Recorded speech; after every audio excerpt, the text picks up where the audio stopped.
I'm Stephen, USSR Robinson, and you're watching Sporting Icons. Papa! Alright, Stephen, good to see you again. You alright? How are you, Martin? You good? I'm very good, thank you very much. So you've just come into 6 rounds worth of sparring for yourself, which is the first time in quite some time. And how do you feel? Yeah, good. Obviously, there's things to work on. I know I've got things to work on, and not sparring so long, and just come back from Portugal, had a bit sort of time away from training, and got fight news. So we've obviously had to pick it up straight away. Obviously, anybody who knows me and who knows me from the gym, I'm in the gym pretty much every day of the year, so I'm relatively fit, but it's totally different sparring. It's a total different type of fitness. So you might be fit as a fiddle on the treadmill or doing any sort of CrossFit style workouts, whatever you do, but once you get into that ring and someone's punching your head off, the fitness, there's nothing can replicate sparring. No pad work, no running work, no cycle work, no strength work replicate being in that ring. So we've got three solid weeks of sparring 3 times a week. I'll be more than fit and ready for fight night to redeem myself. Fight night, July the 2nd. You're on the Hughie Fury and Michael Hunter undercard. Ricky Hatton is also going to be on the card. Quite how well that works out, I have no idea. But be good to get back out there. Yeah, definitely. I know what I need to do. I know I need to silence the critics, but for me, it's not about silencing the negativity. It's not about silencing. It's about redeeming myself for me, and nobody will ever know what went on fight night. Nobody will ever know what went on, and I will never take nothing away from Shane and disrespect Shane for his performance and come out and make excuses on fight night. But those who know me, those who know my demeanour, my persona, my positive energy, knows that ring walk in that fight wasn't me. But as I say, I'll redeem myself for me and for Mark and Giuseppe.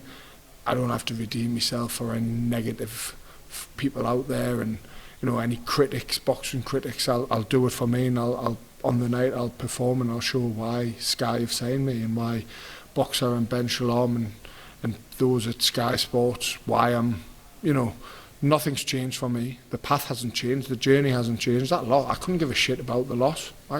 I'm doing things I never expected I'd do. That 0 meant nothing to me, But what does mean something to me is still showing everybody that anybody can do anything with the right mindset, and I'll prove that on fight night on July the 2nd, and then look to get out again. So how many times are you hoping to be out this year then, ideally? Obviously, as I say, I keep myself relatively fit. If I can get out July the 2nd, I'd love to be on the Savannah Marshall card on the 3rd of September. Get out on the 3rd of September, have October off, fight in November, and then maybe get one at the end of the year. So if I can get 4 by the end of the year, July 2nd, September, November, December, if I get 3 out, fantastic. But again, I don't have a say in when I want to be out. I'd fight every other week if I could. But obviously there's a lot more to it, and as everybody knows, I think everybody sort of will think that I've been out the gym and I've took time off, and as I say, this isn't a comeback fight. This isn't this is me just doing what I love to do every day, and having strong positive people around us, pushing us forward. And as I say, July the 2nd we go. Then ideally September on the Savannah undercard we'll go, and then once I get them 2 out the way, let's see where we go from there with Sky. You called it redemption. So, listen, I know that there are certain things that went on. You doing that too, and that's something that I'm sure that you probably never speak about. But does it feel like you need to get back out there to put it past you in any kind of way? I wouldn't say put it past us without. I know that there's certain people who will be wanting us to succeed with what went on.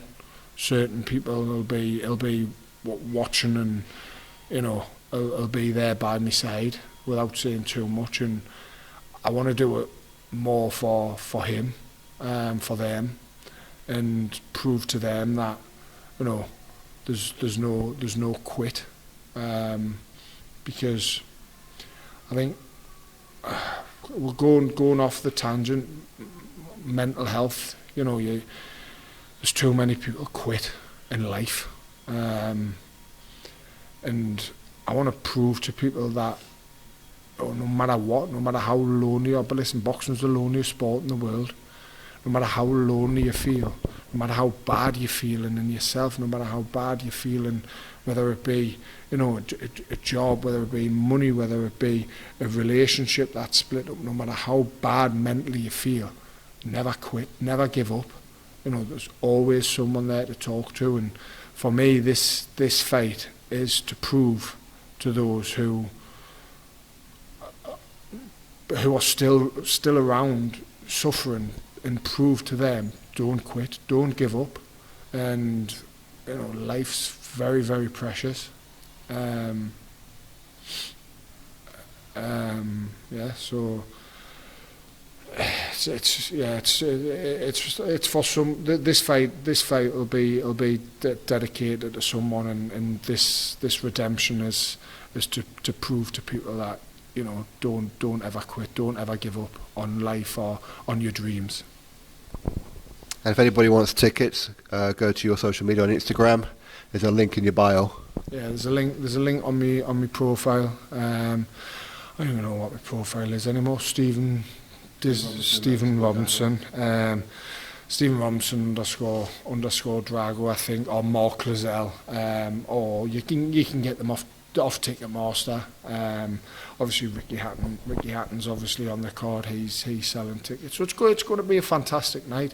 The arena's 22,000 people in Manchester on a Ricky Hatton undercard, a Hughie Fury undercard. You know, Brad Ray's back out, April Hunter's out, and I think Michael Webster's on it. So there's, you know, you've got Caroline de Bra and Azim. So I'm really looking forward to being part of that card, and as I say, I'll you know, this is my redemption, and me just showing people never give up on your dream, never give up on you, and never stop chasing.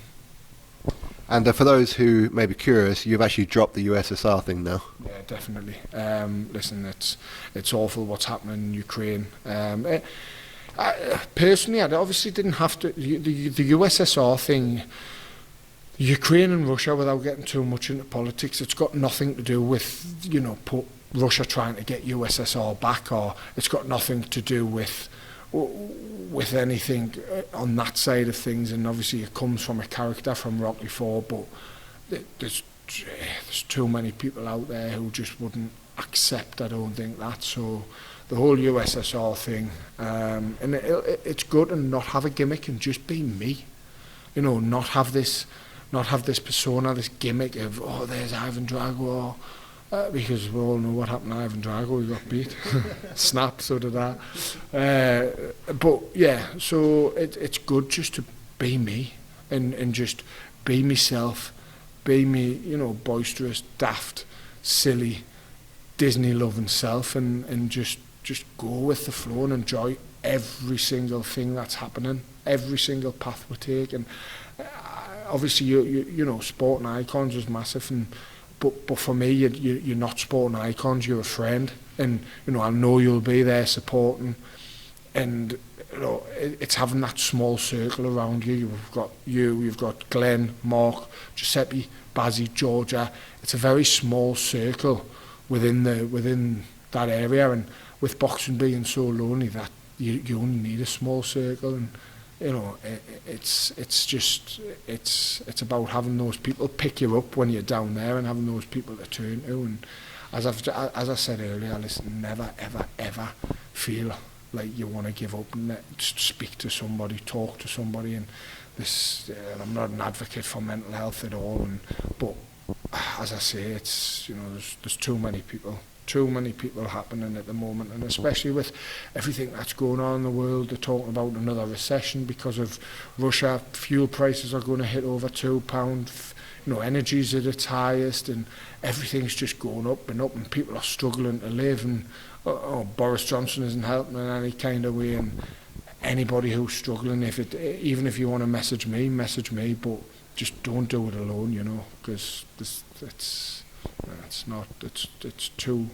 happening too often in male and females, where people are too proud to stand up and too proud to talk to somebody. Never be too proud to talk to someone. All right. Is there anything else that you want to add? Just tune in on the 2nd of July, whether you come down, whether you watch it live on YouTube or Sky, whatever they choose to put us on. But tune in, and as I say, to see what I'm all about and see why I still have the same mindset of I will get to where I need to be. And you know, there's nothing, there's much negativity. Negativity for me is fuel. I bounce off negativity, so it doesn't bother me when people call us shit, tell us I've got no style. Listen, I know I'm shit. Am I the tidiest boxer? No, I'm not. But I know I hit hard. I know I'm gonna, it's gonna take a lot to get us out of that ring, and I'll go as far as I can go with that mindset of win, Valhalla, kill or be killed. That'll be my mentality to the end. Although to be fair, I mean, you had 40 odd fights as an amateur. You won 40 odd fights, so you've got to have something about it, haven't you? Surely, like at ABO finals and all that. Had 46, lost 6, won 36. Had 42, lost 6, won 36. ABA finals, boxed for my country, and as I say, I'm not the tidiest of boxers, but I come into boxing late. I've been boxing for 8 years. People come out the mother boxing. Whereas with me, I come out my mum kicking a football and come out my mum with my hands up. I don't have my hands up now, but I took it up late, took it up to lose weight, which is why I'm a massive believer of just believe in yourself and believe it and achieve it, do it. Just anything you want to, anything you'd never, ever, ever regret anything in life. Never think, I wish I'd done that. I wish I'd done that. If only I had done that. Because before you know it, you'll be married with 3 kids and everything goes out the window of what you wanted to do. So do it. Just do it. Just do everything you can and just keep chasing your dream, whether it be that job promotion, whether it be, in a sport, anything, whether it be the girl you fancy in school, anything. Just do it. Don't regret anything in life. It's a mad time that we're in at the moment with everything that's going on. We've just finished COVID. Now we've got monkeypox. Now Russia's at war with Ukraine. Poland are threatening to attack, and England are threatening to attack, and America. We're in a crazy old time of not knowing what's around the corner. Recessions are coming, and just do what you want to do. Chase that dream. Believe in yourself, and just go for it. Although it's literally just occurred to me, no matter what happens in your boxing career now, you can say you've headlined the Newcastle Arena and you've been on a Ricky Hatton undercard. Listen, and box for my country. This is what I keep telling people. Whenever somebody says I'm shit, whenever I see something, whenever my mum gets herself upset, you know what annoys me the most? My mum. I get seeing my mum upset when she sees people commenting. That's what I've got a massive England vest with a bronze medal of where I boxed for my country, or an GB representative. I just look at that and think, I've done that. Then I look at me signed glove of who I've sparred, Anthony Joshua, Hughie Fury, many others, and then I'll go into the front room and look, at me rival glove when I fought at the arena, and was the one after Savannah Marshall in front of 10,000 of fans of where I've been going since I was a kid. I remember going and watching Robot Wars when I was 6. I know that was the first time I went to that arena, and I walked out in front of 10,000 people screaming my name, So no matter what happens, I've got stories to tell kids, and I've done everything, you know, and I'll keep going, and I'll keep pushing forward no matter what, no matter how many negative comments come my way. I'll keep pushing forward, keep proving people wrong, and keep proving that people believe in yourself and don't stop. And that's all I want to do. Just if I can make 10 average kids believe in themselves, get off the sofa, get off the iPad, and go and join a gym, or go and, you know, start playing football, start playing cricket, whatever they love, just to believe in themselves. Listen, that's enough for me. Do I want world titles? It would be fantastic. Of course it would. I wouldn't be in the sport if I didn't, you know, want to be at the top. But, you know, just making the average kid from the council estate, the average kid who doesn't believe in themselves, the kid who thinks he's fat, the kid who's wearing glasses, who gets bullied just to think, actually, I'm going to go and do that. That's enough for me. That was actually you at one point, wasn't it? Exactly. That's what I'm saying. I was the fat kid with glasses. Luckily, I was brought up in a bad area, and I was brought up to fight. So my dad would say, "Listen, don't let him do that. Go out and I was all right. I built up quite the reputation, so I wasn't bullied as much as I could have been, which I was very fortunate, because I was that fat kid with glasses who was told I wouldn't have any GCSEs, who was told I'd be a bin man, or I'm fine. So what if I'm a bin man? Great. I'm still working. I'm still putting a dinner on the table. I've still got a roof over me. It doesn't matter what you set yourself to do. Just you know, anything you're doing, you know, just breathing, living, and having a roof over your head and food on your table, it's a bonus. I totally agree. I think we should end it there then. Thank you. Thank you very much, and thank you everyone who's watching.